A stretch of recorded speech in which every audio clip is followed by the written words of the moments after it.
Welcome back to the Black Letter Podcast. We set out to create an entertaining and exciting podcast about law and business. Black Letter, the name, comes from the Gothic typeset. Over time, Black Letter became the only font that English law books were printed in.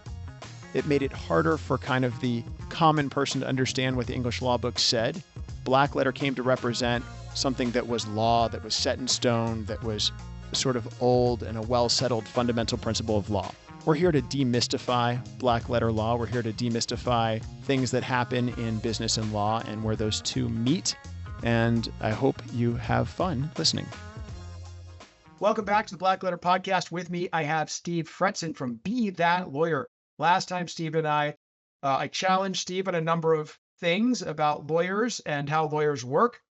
And Steve answered very well and gave me some useful advice. And ironically, we're back here in this episode to ask Steve for his advice, specifically the top 2 or 3 or 4 things that he would advise. I think I would just say lawyers, because I see business owners, people in the space that Steve works in. Steve, I'll just turn it over to you. Yeah, I appreciate that. And, look, before I was an expert at working with lawyers, I worked in over 50 industries. So I have this background of helping a lot of different people. But just, one thing that I advise on and I did myself was niche down. So instead of being a small nobody in a huge area like sales training and coaching, I focused 16 years ago when it wasn't a big deal, focusing on lawyers and just helping one industry and being a bigger player. So that could sort of be tip number 1, that if you're full service or you're trying to do too many practice areas because you're afraid of giving up something or losing something, because you want to do bankruptcy along with estate planning, along with, 10 other things. And some of them you don't even enjoy doing. You're just doing them because there's money there. Right. You're actually losing money, right? You're actually making a misstep in not focusing in a niche that's going to be profitable because you're spreading yourself too thin between a number of different things. So I practice what I preach in that I'm hyper-focused in an industry that really needs my help. And I know there's business there, and building a brand in that industry versus, again, trying to be too bland and all over the world. Steve, we run into that with lawyers who've come from a solo practice who are practicing what I used to call door law. Like if it comes in the door, that's the law we do. And it's not a good mindset, because people don't want a lawyer who's a criminal lawyer and a M&A transactional lawyer at the same time, because you just can't be as good at both as you would be at one or the other. So I love that advice. And I think there's not many, but there's probably one attorney in my firm in particular struggling with it now. But I think it's a huge mindset thing. So that's first piece of advice, is focus on what you do well and what you like to do and do it well when it comes to practice of law. So any other pieces of advice for listeners out there? Yeah, I think another one would be, and we talked about this on the last episode too, is, really try to do what you love. Try to find an area of practice, try to find an area within the law, the business of law that you enjoy. If you love rainmaking, figure out how you can be the rainmaker for the firm. If you love cranking out work and working on really interesting stuff, and that's where you want to spend your time, align yourself with the right people that have longevity in the practice so that you can get their work and work on their stuff long term. And, you want to manage people and manage a firm. Well, then look to do that, but understand that you can't wear 5, 7 different hats and be happy. You're not going to be good at all of those skills, and you're not going to enjoy being pulled in all those directions. So really think about focusing not just on a niche, but also within your business of the law of what you really want to spend your time doing. Okay. Oh, it's like that concept. And I don't know if I brought this up when I was on your podcast, of Ikigai, that kind of Venn diagram. Have you heard of this? The Japanese. No, what's that?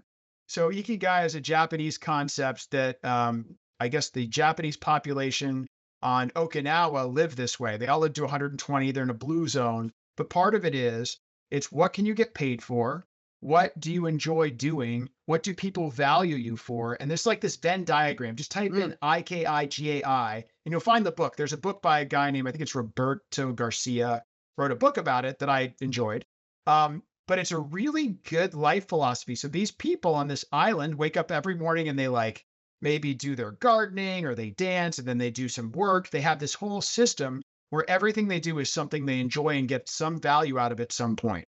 But yeah, take a look at that concept. I think it plays into Yeah. exactly what you said. You've got to do what you love, what you get paid for, what you're good at, what people value you for, and you're just going to find. And it's more about just making money. It's about happiness. You're going to find happiness. I love that.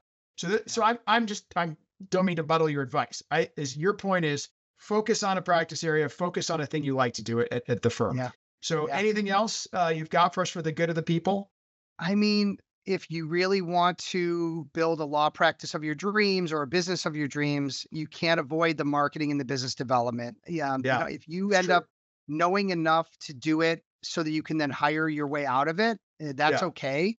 But most lawyers, they're not going to hire salespeople. So, you have to be a student of the game of business development and marketing. So, what books are you buying each year? What podcasts are you listening to? Like Be That Lawyer, for example.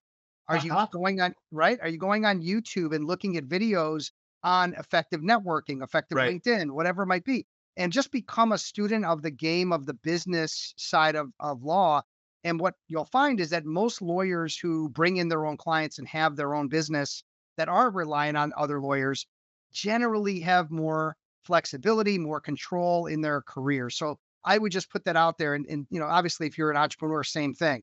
You want to be the one that can bring it in when business is down or economy's down. You still want to have those sales skills so that you can keep bringing in business. You don't want to just leave it up to the economy's down. Well, I guess my family will starve. Like that's not a great, not a great Not a way to good go. life strategy. I Not a good agree. life strategy, but it's a Yeah. skill that pays off time and time again. And everyone's in sales in one way or the other. By the way, the only argument I ever won with my psychologist sister was she said, "No, I'm not in sales." I go, "Well, how do you bring in business?" "Well, I speak and I meet these people for coffee." And I go, "What do you think you're doing? You're getting referred by people. This is all sales, right?" And you should see the way she tries to convince me to do things for her. It's all sales, right? So Yeah.